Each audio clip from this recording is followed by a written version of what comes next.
رجیم بسم اللہ الرحمن الرحیم۔ انصاف نامے کا 11واں باب خدا تعالیٰ کے ذکر کے بیان میں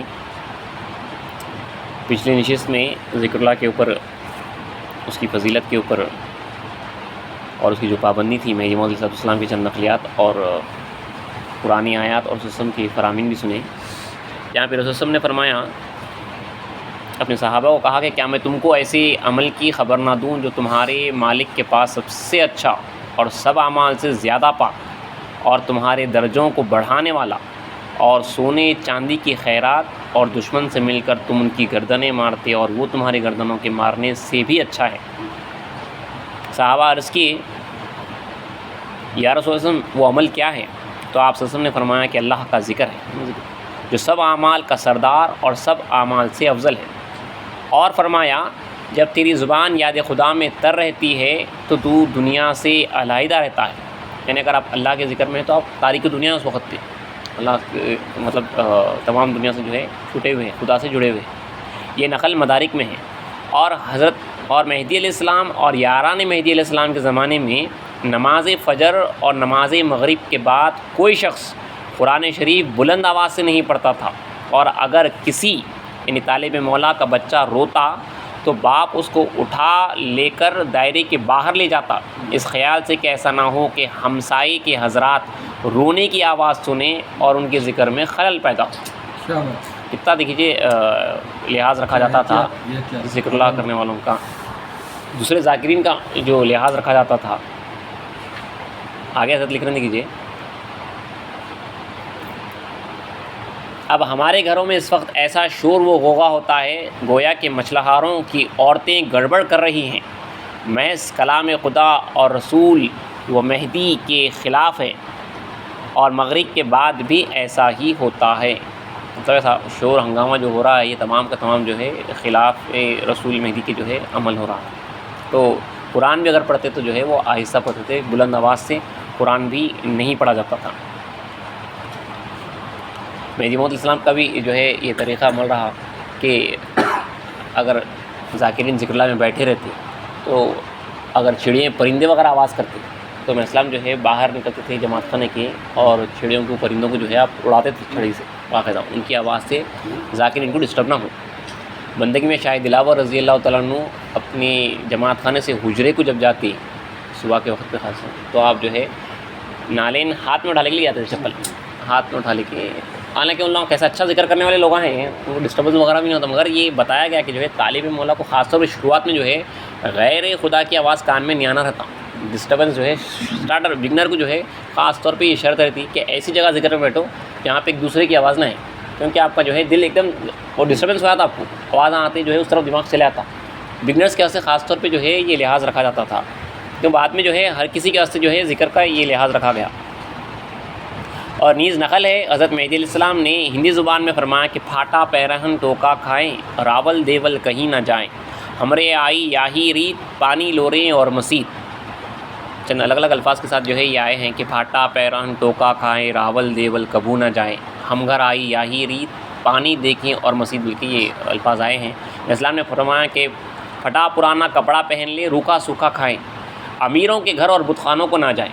ہمارا طریق یہی ہے کہ سفر اور حضر میں پانی اور مسجد، یہ دو چیزیں دیکھیں۔ اسلام کا دائرہ باندھنے کا صحابہ کا یہی عمل رہا کہ پھٹا پرانا کپڑا پہن لیں گے اور روکھا سوکھا کھا لیں گے، لیکن کسی دنیا دار کے گھر کو نہیں جائیں گے، سوال نہیں کریں گے، صورت سوال نہیں کریں گے، اور ایسی جگہ نہیں جائیں گے جہاں پہ جو ہے شریعت کی جو ہے خلاف ورزی کی جاتی ہے۔ بت خانوں سے مراد ایسے ہی جو غیر مشروع جگہ ہے وہاں پہ نہیں جائیں گے۔ ہمارا طریق یہی رہا کہ اسلام یہی ہے، دو ہی چیزیں دیکھتے ہیں ہم، خالی پانی دیکھتے اور امن کی جگہ دیکھتے، دائرہ بنا لیتے، کہیں پہ اپنے دائرے رہتے تھے، وہ جو ہے پانی دیکھتے تھے اور جو ہے دائرہ وہاں پہ قائم کر لیتے۔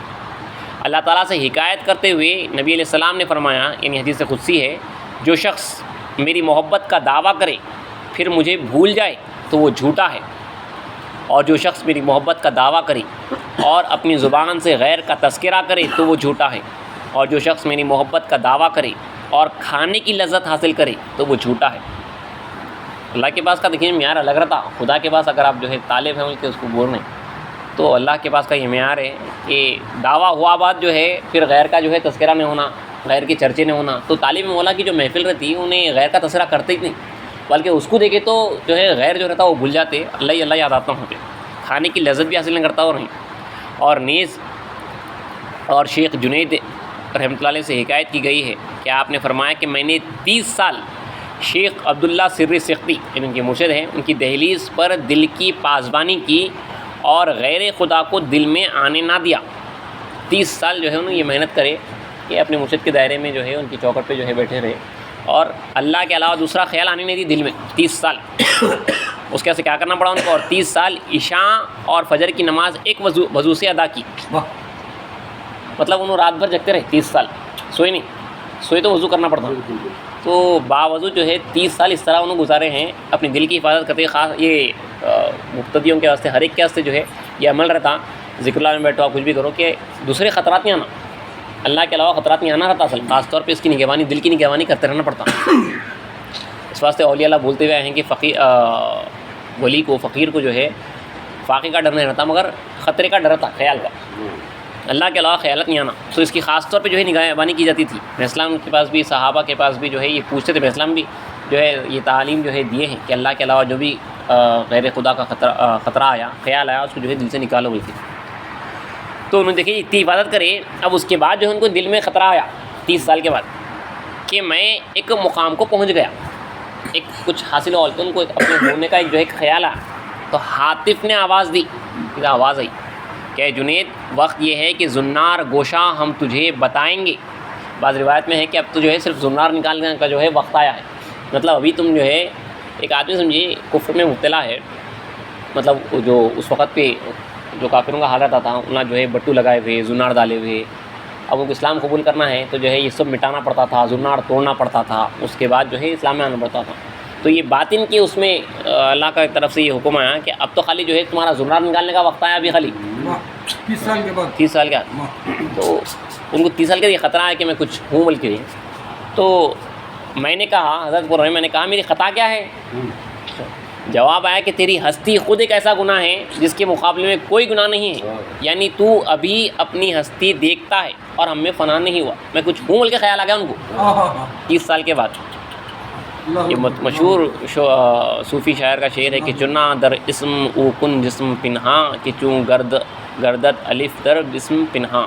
یعنی تو اس کے اسم میں، یعنی اللہ میں اپنے جسم کو اس طرح چھپا دے کہ جس طرح بسم میں الف چھپا ہوا ہے. عربی کا قاعدہ ہے با بے الف پھر اسم لکھتے، بے اسم لکھتے یعنی اس کے نام سے. تو وہاں پہ اب نارمل جب ہم بسم اللہ لکھتے بے سین میم لکھتے تو الف جو ہے اس کے اندر اصل چھپ جاتا ہوگا، ہاں چھپ جاتا اس کے اندر، اس کو جو ہے ضم کر جاتا. تو اپنے آپ کو اس طرح جو ہے ضم کر دو، رہتے ہوئے ضم کر دو اپنے آپ کو. اب ہے اپن ہے نا بھائی، آپ فنا پلاؤ تو کیا مر گئے آپ ہے، مگر اس طرح رہو جس طرح الف ہے مگر جو ہے اس کے باوجود بھی نہیں ہے اس میں، نہیں صرف جو ہے اللہ ہی چل رہا رہنا وہاں پہ. تو اس کے اسم یعنی اللہ میں اپنے جسم کو اس طرح چھپا دے جس طرح بسم میں الف چھپا ہوا ہے. چنانچہ اللہ تعالیٰ نے فرمایا کہ تو اپنے رب کو یاد کر، وَاذْكُرْ رَبَّكَ اِذَا نَسِيتَ. یعنی تو اپنے رب کو یاد کر جب بھول جائے، یعنی جب تو اپنے نفس کو یعنی غیر اللہ کو بھول جائے. اس کے اوپر کچھ اور تفصیل انشاءاللہ اگلی چیز میں پڑھی جائے گی.